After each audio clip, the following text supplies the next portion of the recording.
السلام علیکم ورحمۃ اللہ وبرکاتہ۔ سوال یہ اٹھتا ہے کہ وائف کی جو اوبیڈینس ہے وہ ہسبینڈ کے لیے وہ کیا ایبسولوٹ ہے یا پھر ریلیٹیو ہے؟ کیونکہ ایبسولوٹ اوبیڈینس تو صرف اللہ اور رسول صلی اللہ علیہ وسلم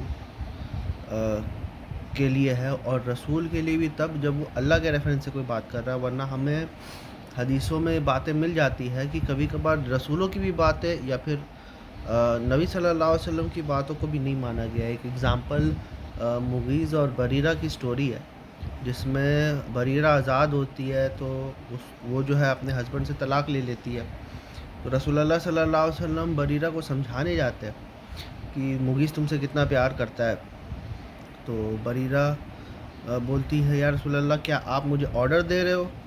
تو رسول اللہ صلی اللہ علیہ وسلم بولے نہیں، آرڈر نہیں، میں مشورہ دے رہا ہوں۔ تو وہ بولے میرا مشورہ جو ہے، آپ کا مشورہ جو ہے مجھے قبول نہیں ہے۔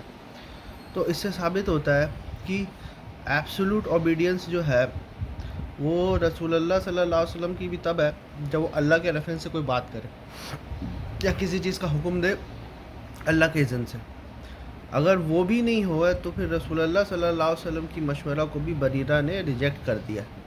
تو اسی طرح سے بھائی، جب رسول اللہ صلی اللہ علیہ وسلم کی بات اللہ کے اذن سے جو ہے یا اللہ کے ریفرنس سے آپ نہیں مانی جا سکتی، بغیر اللہ کے ریفرنس سے نہیں مانی جا سکتی، تو پھر ہسبینڈ سے لیے ٹوٹل اوبیڈینس آپ کیسے بول سکتے ہو؟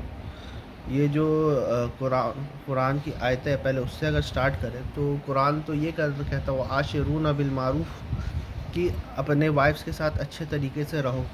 پھر دوسری آیت میں یہ لکھا ہوا ہے کہ الرجالون قوامون علی النساء کہ مرد جو ہے وہ عورتوں کے قوام ہیں، ٹھیک ہے، اور مارنے کی بھی اجازت جو ہے مردوں کو ملی ہے۔ تو ریبیلیس ایٹیٹیوڈ کے وجہ سے مطلب وائف جو ہے وہ ہسبینڈ سے جو ہے ریبل نہیں کر سکتی ہے۔ اگر ریبل کر رہی ہے تو ایک پروسیجر فالو کرنا پڑتا ہے، اور بیسکلی اس چیز کو جو ہے مارنے کو ایکچولی ڈیلے کرنے کے لیے وہ پروسیجر فالو کیا جاتا ہے۔ اور اس کے بعد بھی ہے کہ اگر پھر یہ تمہاری بات مان لے ریبیلین کے اگینسٹ، تو تم جو ہے اس کو کچھ نہیں کر سکتے۔ وہاں پر ایک ورڈ آیا ہے قنوت کا، قانتات کی، جو اچھی عورتیں ہوتے ہیں وہ قانتات ہوتا ہے، وہ قنوت اختیار کرتی ہے۔ تو یہاں پر غامدی صاحب ہو گیا، وہ بولتے ہیں قنوت جو ہے ہسبینڈ سے، مطلب اوبیڈینس جو ہے وہ ہسبینڈ سے اختیار کرتی ہے، لیکن قنوت جب بھی آیا ہے وہ اوبیڈینس ٹو اللہ آیا ہے، وہ کبھی بھی اوبیڈینس ٹو ہیومن آیا نہیں ہے۔ آپ دیکھیے گا ہم لوگ دعائے قنوت پڑھتے ہیں، تو یہاں پر دعائے قنوت، تو قنوت کس سے، کس کے لیے قنوت ہوتا ہے؟ قنوت ہمیشہ جو ہے وہ اللہ کے لیے ہوتا ہے۔ پھر آپ سورہ احزاب پڑھ لیجئے، وقانتین و قانتات والے جو لفظ ہے، تو وہ بھی جو ہے کس کے لیے وہ بھی یہاں پر قانتات کو جو قنوت ورڈ آیا ہے وہ کس کے لیے یوز ہوا ہے؟ تو آپ اگر وہ بولو گے کہ یہ ہسبینڈ کے لیے یوز ہوا ہے، تو کوئی بھی ایسی مثال ہمیں قرآن میں ملتی نہیں ہے جو یہ جو ورڈ ہے قنوت جو ہے وہ کبھی بھی ہیومنس کے لیے یوز ہوا، وہ ہمیشہ اللہ ہی کے لیے یوز ہوا ہے، ٹھیک ہے۔ تو یہاں پر جب بھی قرآن قنوت کا ورڈ آتا ہے، اوبیڈینس کا بات کرتا ہے، تو وہ اللہ ہی کے لیے کرتا ہے۔ یہ پرابلم آ جاتی ہے حدیثوں میں، کہ حدیث میں آتا ہے کہ کوئی بھی جو ہے ایک ہسبینڈ کی جو ہے کی بات مانتا ہے کوئی عورت، تو اور 5 ٹائم نماز پڑھتی ہے، تو وہ جنت کے کسی بھی گیٹ سے گزر سکتی ہے۔ میں بھی اس حدیث کو مانتا ہوں، لیکن قرآن کی روشنی میں کہ ایبسولوٹ اوبیڈینس تو اللہ ہی کی طرف ہے، ٹھیک ہے۔ تو کوئی بھی ایک اچھا ہسبینڈ ہے جو اپنے فرائض کو پورا کرتا ہے، جو اپنے ڈیوٹیز کو فلفل کرتا ہے، تو وہ اس کے لیے کہ بھائی اس کو لیے بھی چاہیے کہ اس کی وائف جو ہے اس کی بات مانے، کیونکہ وہ اپنے وائف کی جو حق کو جو ہے وہ بیسکلی پورا کر رہا ہے۔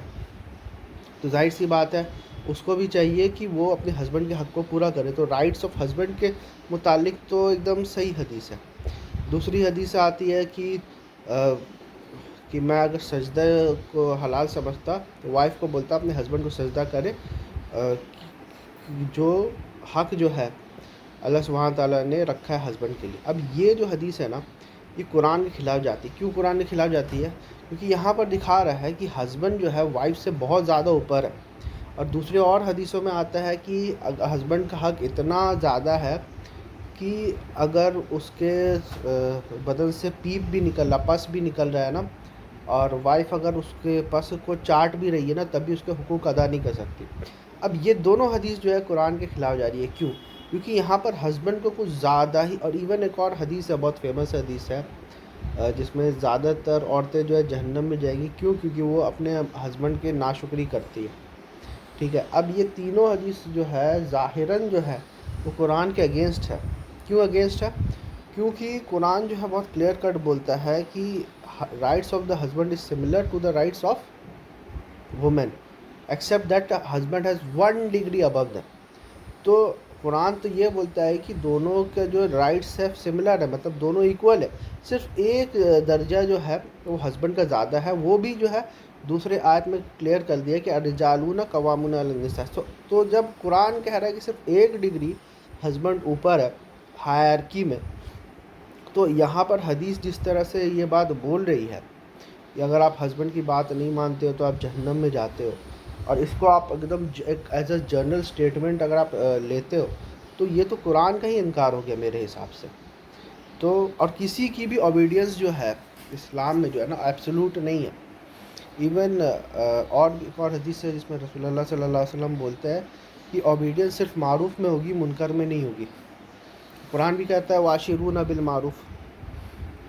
تو اس سے ثابت ہوتا ہے کہ اوبیڈینس ٹو اللہ یا پھر اور اوبیڈینس ٹو ہسبینڈ میں ظاہر سی بات ہے کہ ایبسولوٹ اوبیڈینس تو اللہ ہی کی طرف سے ہوگی، اور ہسبینڈ کا ایک ریلیٹیو اوبیڈینس آپ بول لیجئے، وہ بھی میرج سے متعلق ہوگی۔ لیڈرشپ ایک فیملی، ایک ہیڈ آف فیملی کے متعلق جو ہے ہسبینڈ کی لیڈرشپ کے وجہ سے جو ہے اس کا اس اوبیڈینس اور معروف چیزوں میں جو اچھی چیزیں ہیں، جیسے اگر ہسبینڈ اگر وہ وائف جاب کر رہی ہے تو ہسبینڈ زبردستی نہیں کر سکتا کہ بنا کوئی ریزن کے یہ جاب چھوڑو، یا پھر ہسبینڈ جو ہے اپنی وائف کو جو ہے اس کے فیملی والوں سے ملنے سے نہیں روک سکتا بنا کوئی ویلڈ ریزن کے۔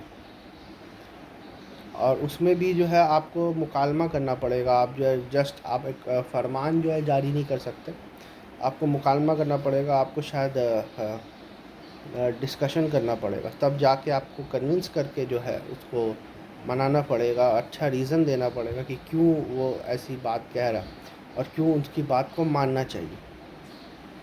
تو لیڈرشپ کے پوائنٹ آف ویو سے، میرج کے پوائنٹ آف ویو سے یہ زیادہ ضروری ہے۔